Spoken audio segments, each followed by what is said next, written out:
Reka twongere tubasuhuze aho muherereye mu bice bigiye bitandukanye bigize iyi si dutuyeho. Iyi ni Inkuru Mpamo TV, tugarukanye andi makuru masha. Amakuru tugiye kwibagezaho turibanda cyane ku mirongo y'urugamba aho muri teritwari ya Uvira imirwano ikomeje yarayemo n'ubu ngubu izindutse. Ubona ko igisirikare cya Kongo abarundi Wazalendo FDLR bakomeza kugaba ibitero bashaka kwisubiza turaduce turi mu misozi ya Mitamba, by'umwihariko hitwa ku Ndondo. Iyi mirwano rero nubirazindutse dore ko igisirikare cya Kongo cyari cyamaje gutangaza ko hari uduce cyisubije hano za Mitamba, ariko nge nkuzaniye andi makuru masha. M23 nayizindutse iri kubagabaho ibitero bikomeye cyane. Bihagaze gute rero hano muri teritwari ya Uvira mu misozi ya Mitamba kuri gahunda y'igisirikare cya Kongo abarundi bashaka kwisubiza agace ka Ndondo? Ndaje nkugezeho ino operation. Turaza kunyarukira no muri Katanga. Bushize twababwiye ko muri Katanga hari umutwe wavutse utangiye kugaba ibitero ku ngabo za leta ya Kongo ndetse unafata uduce, nyamara ibintu bikomeje kugenda bifata indi ntera mu ntara ya Katanga. Mu ntara ya Katanga bikomeje kugenda bifata indi ntera kuko uyu mutwe wakamejeje ukomeza kugenda werekana kurakomeza kugenda ufata ibice, ndetse uyu mutwe uri muri Katanga ukavuga ko ushaka kwigenga ukigomeka ku butegetsi bwa Kinshasa. Uyu mutwe wo muri Katanga rero kuri incuro hari ibyo werekanye, hari imigabo n'imigambi mu kurwanya Kinshasa n'ubwigenge bwa Katanga n'ibice ukomeje kugenda ufata. Uyu mutwe kugeza ubu ukavugwaho kuba ushobora kuba ufitanye isano na Alliance Fleuve Congo M23 na Kabila. Ubu rero tukuzaniye andi makuru masa nyuma yaho rwose ubushize twari twakugejeje ya mbere, ariko kuri iyi ncuro tukuzaniye andi makuru masa yerekana uburyo muri Katanga ibintu byakomeye. Nyamara intambara yo muri Kivu y'Amajyaruguru n'iy'Amajyepfo ya Alliance Fleuve Congo ishobora kugira yihurira niyo mirwano iri kuvugwa muri Katanga n'uyu mutwe. Rwose aya makuru ndaje nyakugezeho aya nandi masa. Nge ndi Claude rero, ariko ndi kumwe na mugenzi wanje Bwana Isaac. Urahura komeye? Meze neza cyane Bwana Claude. Amakuru nibyo twagiye tuyakusanya, turaza no kugaruka kuri iyo nkuru waruvuze iyo muri Katanga. Ubundi twayibagezagaho bavuga bati se ibyo byo mubikuye hehe bigenze bite, ariko makuru noneho yakomeje kugenda amakuru yerekeranye n'ibya Katanga. Turaje dutanga ibimenyetso bigaragara turebe uko byifashe. Utuduce uyu mutwe muri Katanga uri gufata nutuhe? Ese uyu mutwe wawufite aho uhuriye na Alliance Fleuve Congo? Dore ko hari ibiri kuvugwa, ariko mbere yuko tujya kuri ingingo turaje mu kanya, reka tubanze duhere ku mirongo y'urugamba. Bwana Isaac, reka kabanze ntange twa update hano none duhite tugaruka kuri iyo case, dore ko nayo ari update. Amakuru ariko yerekana ko muri teritwari ya Uvira, muri teritwari ya Uvira ntago ibintu byorose, ariko ntago ari mu mujyi wa Uvira rwagati, ahubwo ni mu misozi ya za Mitumba yandi cungamiye Uvira. Hano hakomeje kugenda havugwa imirwano igiye itandukanye. Amakuru ari kwerekana ko igisirikare cya Kongo abarundi Wazalendo FDLR FARDC ku munsi w'ejo bagabye ibitero bikomeye cyane mu misozi ya Mitamba. Hano Mitamba rero bakomeza kugenda bahagaba ibitero, kandi n'ubushize nakomeje kugenda mbibagezaho, ariko M23 ibitero byose ikabisubiza inyuma. Ejo rero baraje amakuru akerekana ko abarundi FARDC Wazalendo FDLR bagabye ibitero bikomeye mu misozi ya Mitamba ku yindi ncuro nanone bagamije gufata agace ko ku Ndondo. Byaje kugenda gute rero? Nizi ngabo za FARDC abarundi Wazalendo FDLR babashije kugerageza gushaka kwinjira mu birindiro bya M23 kugira ngo babyigarurire biherereye hano muri Mitamba, ndetse babasha gushaka cyangwa se babasha kugera muri tumwe mu duce M23 yagenzuraga. Nibwo rero igisirikare cya Repubulika ya Demokarasi ya Kongo cyahise gitangaza yuko hari ibice cyatangiye gufata hano muri teritwari ya Uvira mu misozi ya Mitamba. Ariko amakuru twaje kumenya Bwana Isaac ari kwerekana ko FARDC abarundi Wazalendo FDLR bahise basubijwe inyuma, barirukanswa ku rwego rwo hejuru. Muri uko gukomeza birukanswa rero amakuru ari kuvuga ko no muri iki gitondo M23 izindutse ibagabaho ibitero hano muri teritwari ya Uvira hano mu misozi ya za Mitamba. Ni ukuvuga ngo M23 ikomeje kugenda ibirukansa ubwo twavuga ko uwo mugambi wabo wo kwisubiza ibice byo muri Mitamba bagamije gufata ku Ndondo wongeye kuburizwamo, kuko amakuru ari kunyereka ko mu gitondo rwose M23 yari kiri kubirukaho ibasubiza inyuma. Ubwo ngubwo izindi update kuri resultat ziri kugenda zibivamo turaza kuzibagezaho mu kindi kiganiro kiri buze gukurikira. Gusa ikiri kugaragara hano nuko tubahaye ikaze mu kigo Infinity Tech Solution. Ndi twagize Albert. Mu kigo cya Infinity Tech Solution tubafitiye systeme nyinshi cyane zitandukanye. Uyu munsi wa none product ngiye kubabwira ni product nziza cyane tubafitiye imaze guhindura ubuzima bwa business nyinshi cyane hanga mu gihugu cy'u Rwanda.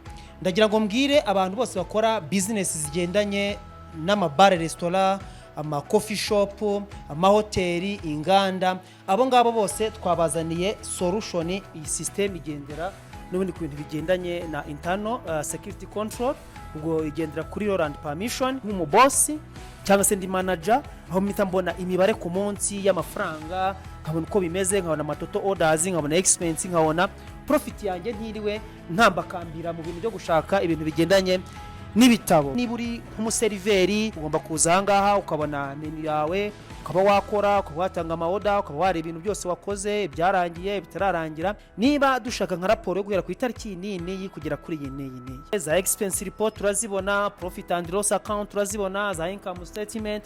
Niba uzi yuko umunsi ku munsi wirwa udiringana n'ibintu bigendanye na inventory management, biri gutaka ibihombo, biri gutaka abantu baguhombya, iki ni igisubizo rero twazanye kuri market. Mu Rwanda dufite abakiriya batari bakeya nk'uko nemaze kubivuga bari gukoresha iyi system.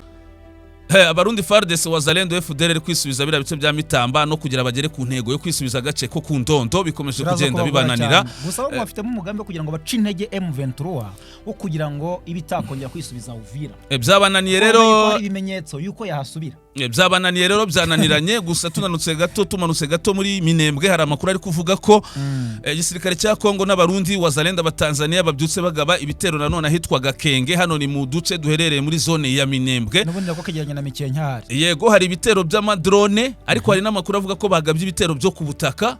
Hano rero amakuru ari kwerekana ko nibi bitero byose M23 natwirwana ubona ko babisubije inyuma. Iminembwe rero naho bikomeje kugenda bibangira, ariko na hariya mu misozi ya za Uvira cyane cyane hano za Mitamba hafi yo ku Ndondo, intego yabo yo gufata ku Ndondo kugira bongere bazitira abanyamulenge ntibazabashe kujya bava Iminembwe baza guha ku Ndondo. Urabona ko ikomeje kunanirana.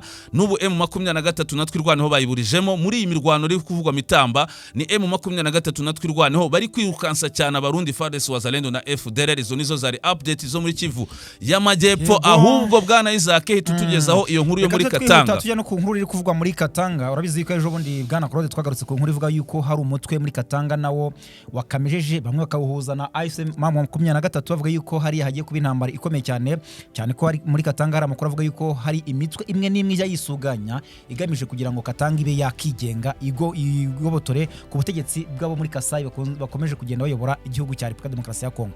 Hanyuma rero ni umutwe witwaje intwaro wiyise Mouvement Debout Katanga pour la Libération du Congo MDKC bariko twavuga, watangaje ko wafasha agace kitwa Ruzinga kari mu karere ka Ruzinga. Yes, ni Ruzinga kari mu karere ka Mitwaba. Bakaba baragafashe kuva kuwa kabiri ku itariki 3 Werurwe 2026. Amakuru aravuga yuko mu butumwa uyu mutwe washyize ahagaragara cyangwa se watangaje nyuma y'icyo gikorwa ntabwo ugeze uvuga ku rupfu rw'ababaguye muri icyo gitero cyangwa se muri iyo ntambara yakoze. Gusa nyine haravuga ko abakozi 5 b'ikigo cya Kongo gishinzwe kubungabunga ibidukikije ICCN baherutse kwicirwa muri ako gace, kandi bikaba bifitanye isano n'ibitero by'uyu mutwe nyine nk'uko amakuru atugeraho abivuga. Ku ruhande rwabo ubuyobozi bwa Kongo bwo buravuga yuko iki gice cya Katanga hari hamaze kugaruka ituze ngo n'umutekano risa n'iry'agateganyo. Hanyuma ingabo za Repubulika Demokarasi ya Kongo FARDC zirimo gukoranga ibikorwa ngo byo kuba bashakisha ngo no guhiga abarwanyi b'uyu mutwe, ariko bikaba bisa naho byananiranye kuva watangaza yuko ugiye gukomeza gukora intambara kuva ku munsi w'ejo bundi. Tutangaza iriya nkuru yaho twavugaga yuko uyu mutwe nyine wakomeje kugenda utangaza yuko ugiye gukora imirwano ikomeye cyane. Hanyuma rero amakuru yakomeje kugenda avuga ko haba hari isano uyu mutwe ufitanye na AFC M23 cyane yuko babona yuko n'ubundi M23 ngo yabiri kurwana igenda yerekeza muri birabice. Jego abangaba rero bakomeje kugenda banatangaza yuko impamvu bagomba kurwanya ubutegetsi bwa Tshisekedi ari nako bakomeza kugenda bafata ibice. Baravuga yuko ubutegetsi bwa Tshisekedi bwakunze kuva bwajyaho bwakunze gutoteza cyane abanyakatanga.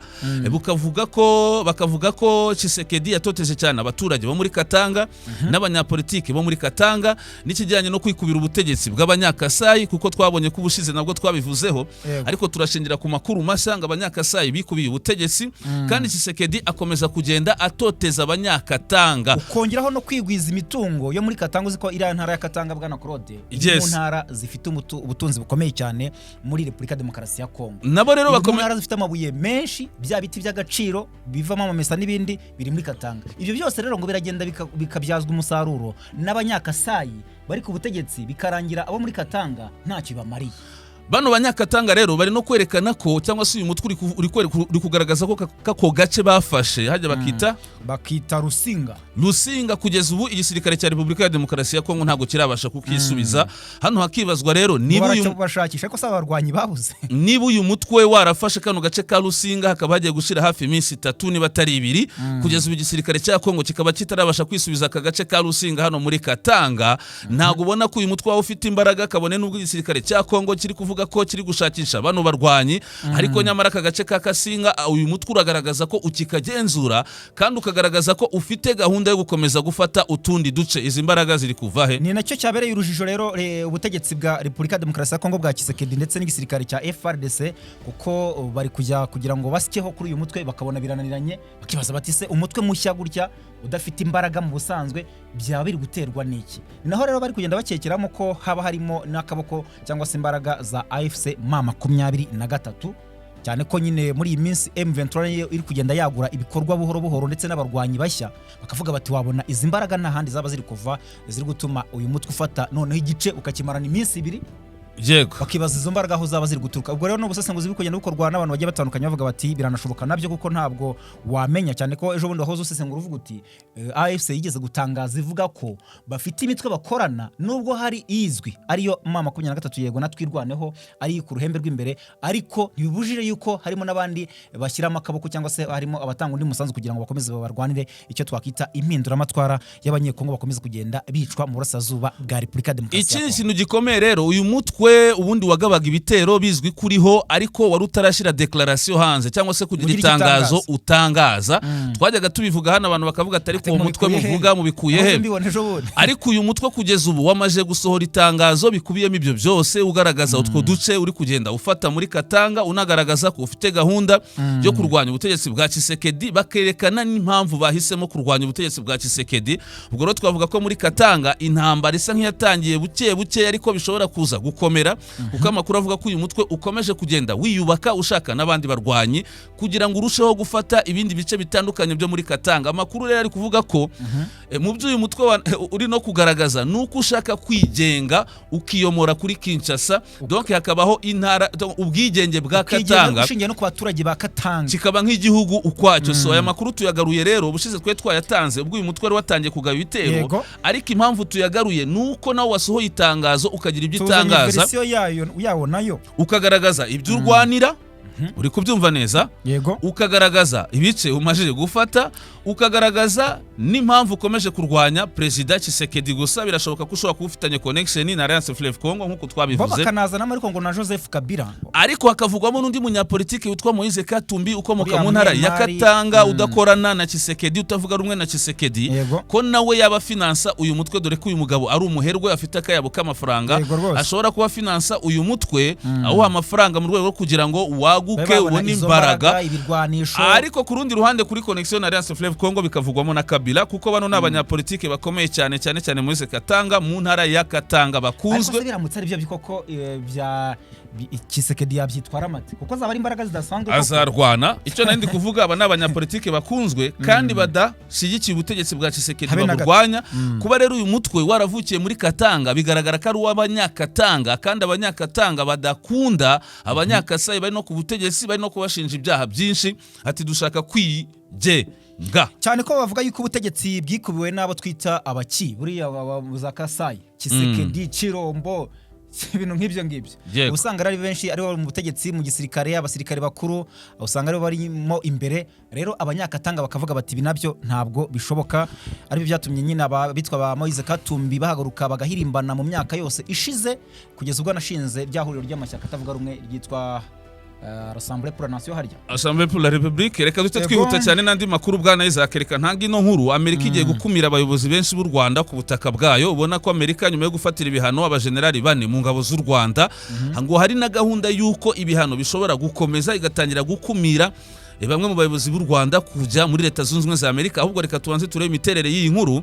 Ndayifite hano imbere yanjye, reka nyisome. Leta Zunze Ubumwe za Amerika zatangaje ko zigiye kubuza abayobozi benshi b'u Rwanda kubona visa zibemerera gukandagira ku butaka bwazo kubera guteza umutekano muke mu burasirazuba bwa Kongo. Byatangajwe na Minisitiri w'Ububanyi n'Amahanga wa Amerika mu itangazo yasohoye kuri uyu wa gatanu tariki ya 6 Werurwe 2026. Hana kagira ati Minisiteri y'Ububanyi n'Amahanga ya Amerika izashyiraho guhagarika gutanga visa ku bayobozi bakuru benshi bo mu Rwanda kubera guteza umutekano muke mu burasirazuba bwa Repubulika ya Demokarasi ya Kongo. Washington kandi ivuga ko iki cyemezo gishingiye ku kuba abayobozi b'u Rwanda bakomeje gushyigikira umutwe wa M23 no kurenga ku masezerano ya Washington mbere yo kubashinja guteza urugomo no gusenya amahoro n'umutekano mu karere k'ibiyaga bigari. Gahunda nshya ya Amerika irakurikira ibihano iheruka gufatira ingabo z'u Rwanda RDF n'abayobozi 4 bakuru bazo ibashinja gufasha M23 no kurenga ku masezerano ya Washington. Washington ivuga ko iteganya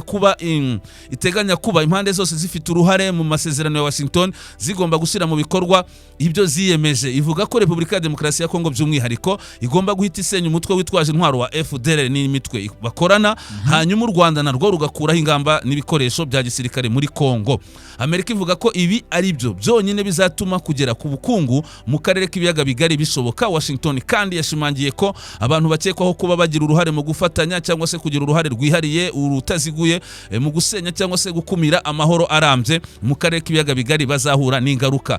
Yunzemo ko gukumira abayobozi b'u Rwanda ku butaka bwayo bishingiye ku ngingo ya 212 A3C itegeko ryerekeye abimukira bw'ubwene gihugu iha umunyamahanga wa leta ushinzwe ububanyi n'amahanga uburenganzira bwo kutemera umunyamabanga kwinjira muri Leta Zunze Ubumwe za Amerika mu gihe kuhinjira kwe bishobora kugira ingaruka zikomeye mu mabwiriza ya Minisiteri y'Ububanyi n'Amahanga ya Amerika. Usibye abayobozi, bamwe mu bagize imiryango yabo nabo bashobora kugirwaho ingaruka na kiriya cyemezo. Gusa kugeza ubu Leta Zunze Ubumwe za Amerika ntago zirafata kino cyemezo, ariko zirateganya kuba zagifata ngo mu gihe u Rwanda rutubahirije ibyo rusabwa hashingiwe ku byo rwasinye Washington. Ariko ku rundi ruhande ko Washington inasaba Kinshasa gusenya FDLR, kugeza ubu tukabona itarayisenya bakiri gufatanya yoko itabafatira ibihano cyangwa se ngigaragaze ibyiteganya kubafatira. Kugeza ubu u Rwanda rwafatiwe ibihano ku bajenerali bamwe bo mu ngabo za RDF.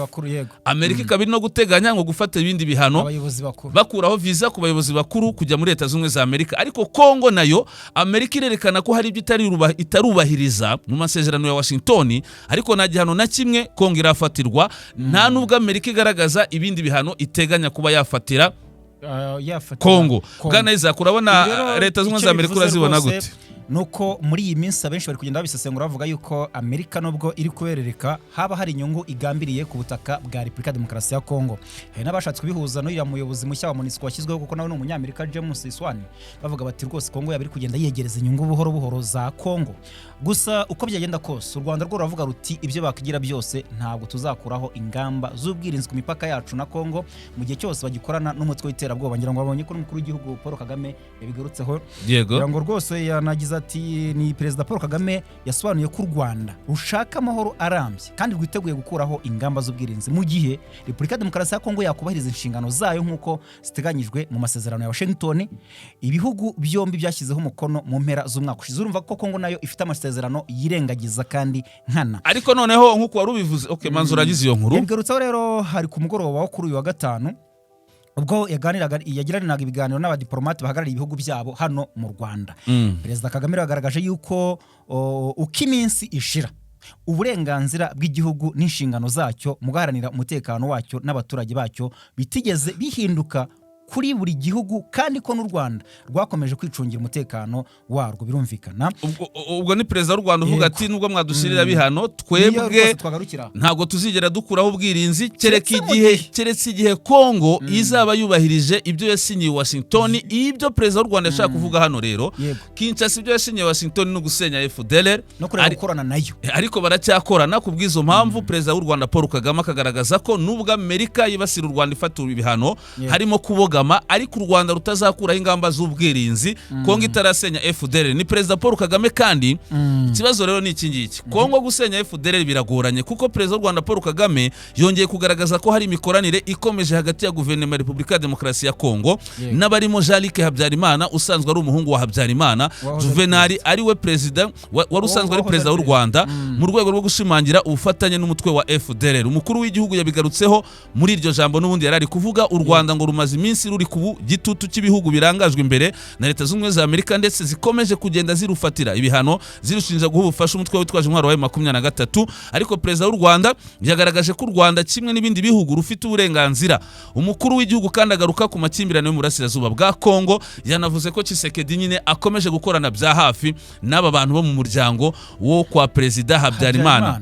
Rwose n'ubundi yagaragazaga yuko hashize iminsi hagaragara ingendo za hato na hato z'aba bantu bakorana na FDLR barimo n'umuhungu wahoze ari Perezida Habyarimana nyine akaba yitwa Jean-Luc Kuziyumumva mu mbuga nkoranyambaga. Ndamuzi asebye u Rwanda ndetse afite nabo bakorana bari abagabo bitwa ba Nahimana uriya wise ngo ni Perezida ikorera hanze ngo guverinoma ikorera hanze Perezida wabo Nahimana Padri Nahimana n'abandi. Uyu rero Jean-Luc akaba amenyerewe cyane nyine ku mbuga nkoranyambaga no bitangazamakuru nyine mpuzamahanga agenda avugiramo yuko u Rwanda atari rwiza. Rero Perezida Kagame yavugaga yuko abangaba bamaze iminsi bakorera ingendo ikinshasa kandi ko byose biri mu mugambi wo guhungabanya umutekano w'u Rwanda. Ariko akavuga yuko uko byagenda kose u Rwanda ni ibintu ngira ngo Minisitiri w'Ububanyi n'Amahanga amaze iminsi asubiramo avuga yuko u Rwanda uko byagenda kose rutazagira rukuraho ingamba z'ubwirinzi ku mipaka mu gihe cyose Kongo ikorana na FDLR, kandi bikaba ari ibintu byumvikana yuko utawe ufite urugo ngo bure gukinga inzu. Urakoze cyane bwana Isaac. Biragoye rero ko Tshisekedi yasenya FDLR mu gihe tubona ahubwo ari kwakira ba Jean-Luc Habyarimana. Amakuru akerekana ko ngashaka kubakusanyiriza hamwe abarwanya ubutegetsi bw'u Rwanda bose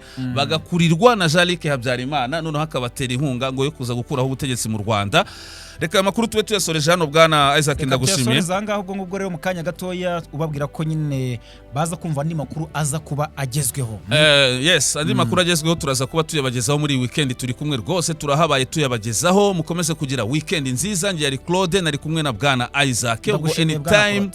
Anytime turagaruka rwose tubageza andi makuru mashya. Mukomeze kugira weekend nziza.